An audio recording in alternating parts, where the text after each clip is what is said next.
তোমরা দেখছো R technology আর আমি তোমাদের সাথে রঞ্জন। আমরা এর আগের ভিডিওগুলোতে মাইক্রোসফট অফিস ওয়ার্ডের হোম মেনু বার করেছিলাম, ইনসার্ট মেনু বার করেছিলাম এবং পেজ লেআউট মেনু বার করেছিলাম। সো আজকে আমরা মাইক্রোসফট অফিস ওয়ার্ডের ফোর্থ মেনু অর্থাৎ রেফারেন্স মেনু বার করব। বোঝা গেল?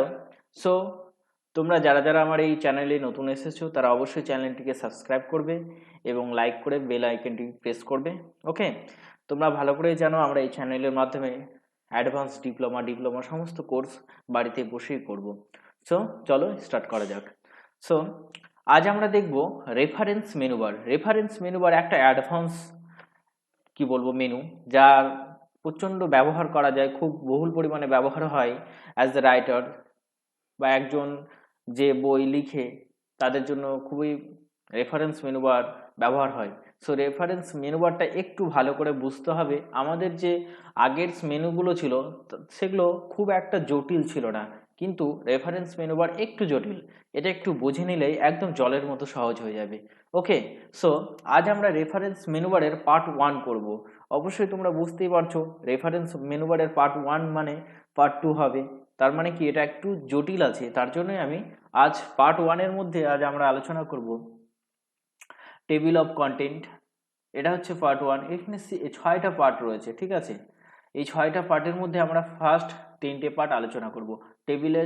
Table of contents, footnotes and হচ্ছে বিবলিওগ্রাফি। ওকে, সো এই তিনটা আমরা পার্ট 1 এ আলোচনা করব এবং পরের তিনটা পার্ট 2 এ আলোচনা করব। তো চলো শুরু করা যাক। At first part 1। এই জায়গায় দেখো লেখা আছে টেবিল অফ কন্টেন্টস। এর মানে কি? এর মানে হচ্ছে আমরা এতদিন যে লেখাপড়া করেছি, যে বইগুলো আমরা পড়েছি, তার প্রথম পেজে দেখবা সূচিপত্র বলে একটা অপশনস রয়েছে সব বই। সো সেই যে সূচিপত্রটা দেওয়া হয়, সেই সূচিপত্রটা কি করে ক্রিয়েট করা হয়, সেই সূচিপত্রটা ক্রিয়েট করা হয় এই রেফারেন্স মেনুবারের মাধ্যমে। বোঝা গেল? অর্থাৎ তোমরা যে কোনো বই তৈরি করছো বা কোনো ডেটা তৈরি করছো মাইক্রোসফট অফিস ওয়ার্ডে, দেন তোমরা সেই ডেটাটার একটা সূচিপত্র দিবা। সেই সূচিপত্র দেওয়ার জন্য মাইক্রোসফট অফিস ওয়ার্ডের রেফারেন্স মেনু বারের টেবিল অফ কন্টেন্ট তোমাদের প্রয়োজন হবে। বোঝা গেল? সো আমি একটা ইন্টারফেস তোমাদের জন্য তৈরি করেছি নর্মালি, সেটা দিয়ে আমি বোঝাবো, ঠিক আছে? সো চলো শুরু করা যাক। তো টেবিল অফ কন্টেন্ট তোমাদেরকে বললাম এটা একটা সূচিপত্র, তার জন্য সূচিপত্র ক্রিয়েট করা যায়। তো অ্যাট ফার্স্ট আমি যে লেটারটা আমি ক্রিয়েট করেছি, যে প্রোগ্রামটা আমি তৈরি করব, যে সূচিপত্রটা আমি তৈরি করব, তার জন্য যে লেখাগুলো দরকার, দেখো আমার প্রথম আছে হোয়াট ইজ কম্পিউটার। দেন এটাকে আমি সিলেক্ট করে নিলাম। ওকে, সিলেক্ট করে নিয়ে অ্যাড টেক্সট। আগে কিন্তু টেবিল অফ কন্টেন্ট নয়, আগে অ্যাড টেক্সট, অর্থাৎ আমার টেক্সটগুলো যখন সিলেকশন হয়ে যাবে তারপরে আমি কিন্তু টেবিলে কন্টেন্ট করব। তার মানে আগে সমস্ত কিছু ডেটাগুলো আমরা সিলেক্ট করে নিই। ওকে, সো চলো প্রথমে আমি হোয়াট ইজ কম্পিউটারটা সিলেক্ট করে নিলাম, then click add text and level 1। বোঝা গেল? আমরা এটাকে লেভেল 1 দিলাম। এগুলো আমাদের প্রত্যেকটাকে লেভেল দিতে হবে। চলো আস্তে আস্তে সব বুঝে যাবা। নেক্সট হচ্ছে প্রিন্টার, দেন এটাকে আমি লেভেল 2 দিলাম, ঠিক আছে? নেক্সট আরো অপশন আছে মনিটর, এটাকেও আমি লেভেল 2 দিলাম। দেন প্রসেসিং ইউনিট, এটাকে আমি লেভেল 1 দিয়ে দিলাম। এবার এর কারণ কি লেভেল 1 লেভেল 2 দিলাম, তার কি ব্যাপার আমি সবই বোঝাচ্ছি তোমাদেরকে। এবার আমি আসছি ফার্স্ট পেজে, যেই জায়গাটা আমি রেখেছি, একটু জায়গা অপশন রেখেছি উপরে, দেখো আমি যে পেজটা রয়েছে সেই পেজের নিচের দিকে হোয়াট ইজ কম্পিউটারটা লিখেছি, কিন্তু এই জায়গাটা ফাঁকা রেখেছি। অবভিয়াসলি আমাদের সূচিপত্র প্রথমে থাকে, তার জন্য তোমাদের যদি সূচিপত্র প্যাটার্ন মানে তোমাদের টেক্সট অনুযায়ী যদি অনেক বড় হয়, দেন তুমি ফার্স্ট পেজটা অর্থাৎ প্রথম পেজটা পুরোটাই ফাঁকা রাখতে পারো, ব্ল্যাঙ্ক রাখতে পারো। ওকে, চলো এবার চলো আমি টেবিল অফ কন্টেন্ট দেবো। Now click. দেখো এখানে কিছু ডিজাইন রয়েছে, তুমি যেই ডিজাইনটা দিতে চাও সেই ডিজাইনটা নাও। আরও অপশনস রয়েছে, আমি প্রথমটা দিয়ে দেখাচ্ছি। প্রথমটা আচ্ছা দ্বিতীয়টা দিলাম। ওকে, নাও আমি এখানে টেবিল অফ কন্টেন্ট দিয়ে দিলাম। এবার দেখো এই জায়গায় টেবিল অফ কন্টেন্ট কি আছে, হোয়াট ইজ কম্পিউটার, এটা কত নাম্বার পেজ আছে, পেজ 1। এই জায়গায় একটা সব থেকে অপশন, দেখো তোমাকে পেজ নাম্বার কিছুই দিতে হয়নি, কিন্তু টেবিলে কন্টেন্ট ক্রিয়েট করলে অটোমেটিকলি পেজ নাম্বার নিয়ে নিল। এবার এই হোয়াট ইজ কম্পিউটারের মধ্যে আমি রেখেছি প্রিন্টার অ্যান্ড মনিটরকে। বোঝা গেল? তোমরা যদি লেভেল 1 দিতাম, আমি যদি প্রত্যেকটাই লেভেল 1 দিতাম, অর্থাৎ হোয়াট ইজ কম্পিউটার, তারপরে প্রিন্টার, মনিটর, এগুলো যদি লেভেল 1 দিতাম সেম একই লাইনে আসতো। কিন্তু আমি এটাকে লেভেল 2 এবং এটাকেও লেভেল 2 দিয়েছি, অর্থাৎ পয়েন্টের সাব পয়েন্ট, তুমি যদি চাও পয়েন্টের সাব পয়েন্ট করতে সেইভাবে এটা করা যায়। আর না নচেত তোমাকে প্রত্যেকটাই লেভেল 1 দিতে হবে। ওকে, দেন আমি প্রসেসিং ইউনিটটিকেও লেভেল 1 দিয়েছি। বোঝা গেল? এই হচ্ছে সিস্টেম তোমার টেবিল অফ কন্টেন্টের। এবার এই জায়গায় তোমার হচ্ছে মেন সূচিপত্র। তাহলে তুমি এখন এই জায়গায় সূচিপত্র দেখে নিলা, তাহলে তোমার আর কোনো প্রবলেম হলো না। এবার যে পেজে আছে সেই পেজে তুমি এখান থেকে ক্লিক করে হ্যাঁ নাম্বার 1 পেজে তুমি যেতে পারবা। আর এই যে পেজে যাওয়ার জন্য একটা শর্টকাট কি রয়েছে, সেই কিটা আমরা ইউজ করব। বোঝা গেল? মনে করো তুমি যে ডেটাটা তৈরি করেছো মাইক্রোসফট অফিস ওয়ার্ডে, সেটাতে 5000 পেজ রয়েছে।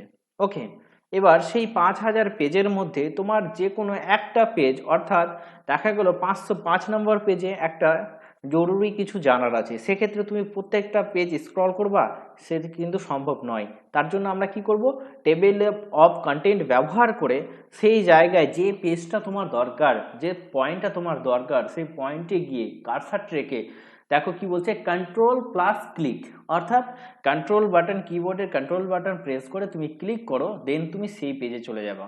মনে করো আমি মনিটরের পেজে যেতে চাই, অর্থাৎ 3 নাম্বার পেজে, জাস্ট কন্ট্রোল প্রেস করে ক্লিক করো। ওকে, দেখো অটোমেটিকলি আমাকে মনিটরের পেজে নিয়ে আসলো। অর্থাৎ বোঝা গেল, তোমার কাছে যদি 5000 পেজ থাকে বা তারও বেশি থাকে, কোনো প্রবলেম নেই। ওকে, সো এবার আমরা দেখব আপডেট টেবিল। এই আপডেট টেবিলের কাজ কি? দেখো তুমি যে কন্টেন্টটা তৈরি করেছো, সেই জায়গায় নতুন কোনো পেজ তুমি ক্রিয়েট করতে চাইছো, অর্থাৎ তোমার ডকুমেন্টে তুমি আরেকটা কিছু অ্যাড করতে চাও, আরও কিছু ডেটা অ্যাড করতে চাও, সেক্ষেত্রে তুমি কি করবা, অবভিয়াসলি নেক্সট একটা পেজ ক্রিয়েট করলা, দেন এখানে আমি কিছু অ্যাড করছি। ওকে, আমি অ্যাড করছি ভিডিইউ, অর্থাৎ ভিজুয়াল ডিসপ্লে ইউনিট, যেটা মনিটরের আরেকটি।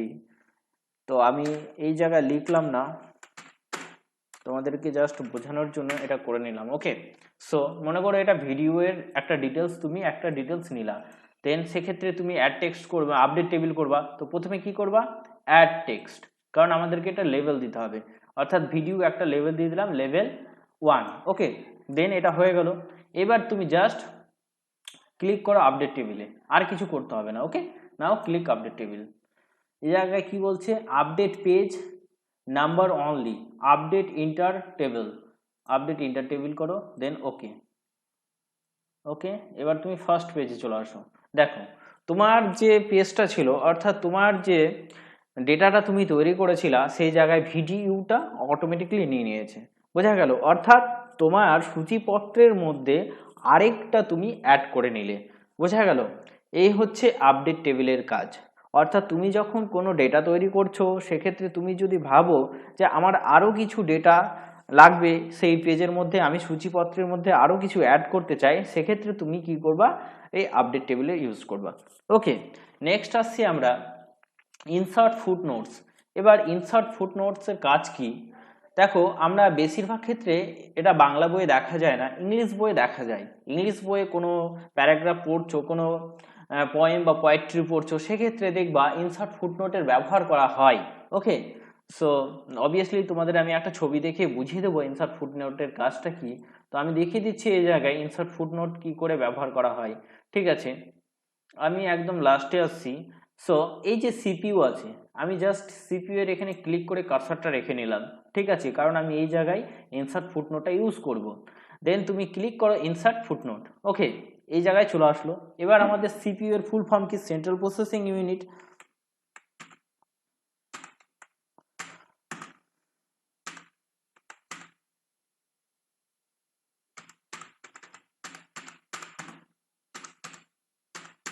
ওকে, এন্টার, দেন এন্টার মেরে দিলাম। অর্থাৎ এই ইনসার্ট ফুটনোটের কাজ কি, যে তুমি কোনো কিছুকে বোঝাতে চাইছো, বিস্তারিত আলোচনা করতে চাইছো, সেক্ষেত্রে কিন্তু এই ইনসার্ট ফুটনোটের কাজ হয়। বোঝা গেল?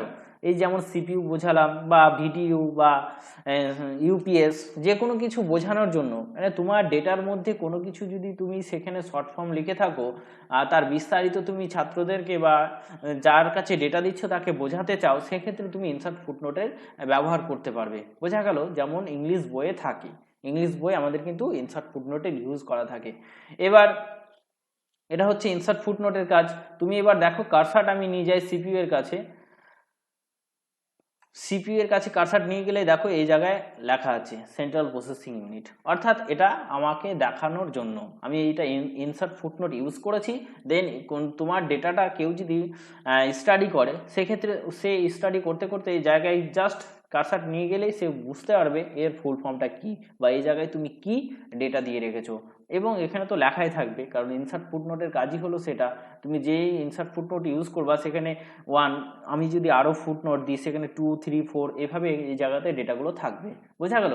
এই হচ্ছে ইনসার্ট ফুটনোটের কাজ। এবার এখানে নেক্সট ফুটনোট, অর্থাৎ তুমি যদি এর পরে আবার দিতে চাও সেক্ষেত্রে এখানে নেক্সট করা যাবে। বোঝা গেল? এই হচ্ছে ইনসার্ট ফুটনোটের কাজ। এবার তোমাদের এই জায়গায় দেখো ইনসার্ট এন্ড নোট, অর্থাৎ তুমি কোনো কিছুর একদম শেষে দিতে চাও, ঠিক আছে, এই টোটাল লাইনটার ফুটনোটও দিতে চাও, সেক্ষেত্রে তুমি কি করবা, ইনসার্ট ফুটনোট একদম এন্ডে, অর্থাৎ একদম শেষে সব কিছুর একটাই ফুটনোট হতে পারে। তুমি একটা পেজ তৈরি করেছো, সেই পেজের তুমি একটা কিছু ফুটনোট দিতে চাইছো, সেই পেজে কোনো মেসেজ দিতে চাইছো যে হ্যাঁ এই এই টোটাল প্যারাগ্রাফটা এই, মানে ছোট করে মিনিং দিয়ে দিলাম, সেক্ষেত্রে তুমি ইনসার্ট ইন ফুটনোট ইউজ করতে পারো। ওকে, এবার নেক্সট ফুটনোটটা তো বললাম। এবার বলছে শো নোটস, অর্থাৎ তুমি যে ফুটনোটটা দিয়েছো সেখানে কি নোটস রয়েছে, কি লিখেছো সেটা শো করার জন্য, সেটা দেখবার জন্য আমি ক্লিক করলাম। দেখো আমি এই যে এই জায়গায় অটোমেটিকলি আমাকে নিয়ে চলে আসলো। বোঝা গেল? এই শো করার জন্য, অর্থাৎ সেই ফুটনোটে কি লেখা আছে সেটা দেখানোর জন্য শো ফুটনোট ব্যবহার করা হয়। সো ফ্রেন্ডস, এবার আমরা দেখব ইনসার্ট সাইটেশনের কাজ কি। দেখো ইনসার্ট সাইটেশনের কাজ হচ্ছে, মনে করো তুমি যে ডেটাটা তৈরি করেছো, ঠিক আছে, সেই জায়গা থেকে কোনো একটা লাইন কোনো একটা বুক থেকে নিয়েছো, কোনো একটা বই থেকে বা কোনো একটা জার্নাল থেকে নিয়েছো, সেক্ষেত্রে সেই লোকটাকে ক্রেডিট দিতে হবে, অর্থাৎ যে তুমি এই লাইনটা এই বই থেকে নিয়েছো, এই উদ্ধৃতি উক্ত কবির কাছ থেকে নেওয়া বা বইয়ের থেকে নেওয়া, ঠিক আছে। তার জন্য কি করতে হবে, ইনসার্ট সাইটেশনের ব্যবহার করতে হবে। অর্থাৎ আমি একটা জাস্ট দেখাচ্ছি, এই লাইনে আমি মনে করে একটা সাইটেশন দেব, ঠিক আছে, হ্যাঁ এই জায়গায় দেব, সেক্ষেত্রে আমি ইনসার্ট সাইটেশনে ক্লিক করব, অ্যাড নিউ সোর্স, অর্থাৎ নতুন করে দেব, ঠিক আছে। আমি কোথা থেকে নিয়েছি এটা এখানে তোমার দেখা থাকবে, বুক সিটিশন না বুক না জার্নাল, ঠিক আছে, আমি বুক থেকে লিখলাম।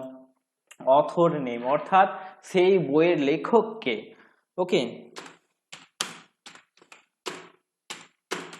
আর.এন. টেগোর দিলাম। টাইটেল,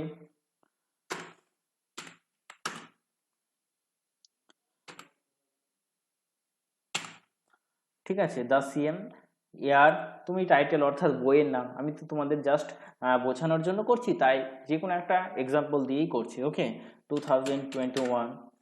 সিটি, অর্থাৎ সিটি আমি দিলাম কলকাতা।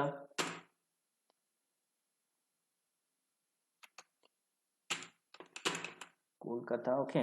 অ্যান্ড পাবলিশার, বইটা কোন থেকে পাবলিশড হয়েছে, যেমন আমাদের অনেক বই দেখি আমরা পারুল প্রকাশনী বা ছায়া প্রকাশনী, সো এরকম একটা পাবলিশার, ঠিক আছে। নাও ওকে, বোঝা গেল? এই দেখো এটা হয়, যদিও আমার এটা বাংলায় রয়েছে তার জন্য এটা বাংলায় আসলো, অবভিয়াসলি এটা ইংলিশে থাকলে ইংলিশে আসতো, ঠিক আছে। যদি আমি এই কম্পিউটারের ক্ষেত্রে করি সেক্ষেত্রে ভালো হবে। ওকে, আমি এখানে একটা করে দিচ্ছি, এটাই করে দিলাম। বোঝা গেল? এটা আমি যেটা করেছিলাম এটা ওই জায়গায় নিলাম, এটা আমি ডিলিট করে দিই।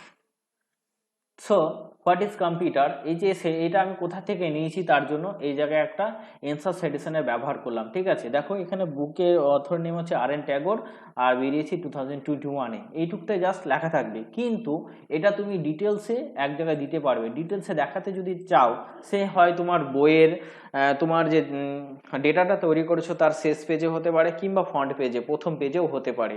তার জন্য কি বিবলিওগ্রাফি ব্যবহার করতে হবে। বোঝা গেল?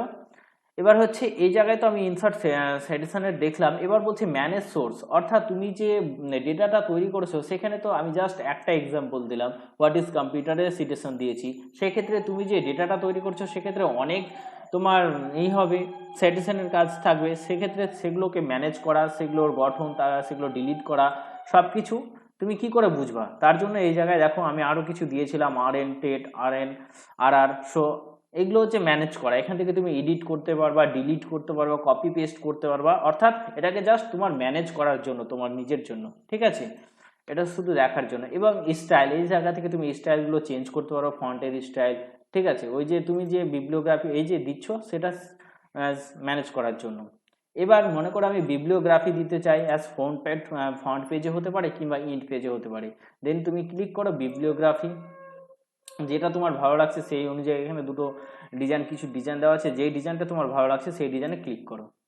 দেখো আমি যে যে ইনসার্ট সিটেশনে ব্যবহার করেছিলাম সেগুলো পরপর দেওয়া আছে। দেখো বিবলিওগ্রাফি RN 2021, ঠিক আছে? এই জায়গায় তুমি সব ডেটাগুলো পেয়ে যাবা। এবার সেম এই জায়গাতেও তুমি ওখানে গিয়ে ওই পেজে দেখো, ওই পেজে কি লেখা আছে সব এই জায়গায় দেখতে পাবা। অর্থাৎ যেখানে যেখানে আমি ইনসার্ট ইনসার্ট সিটেশন দিয়েছি সেগুলো আমি ফ্রন্ট পেজে দিয়ে দিলাম। এই হচ্ছে বিবলিওগ্রাফির কাজ। সো ফ্রেন্ডস, যদি চ্যানেলটির এই ভালো লাগে অবশ্যই চ্যানেলটিকে সাবস্ক্রাইব করবা এবং ভিডিওগুলো যদি ভালো লাগে অবশ্যই লাইক করবা। ওকে, ধন্যবাদ। Please subscribe. Click the bell icon. Like, share, comment. Thank you.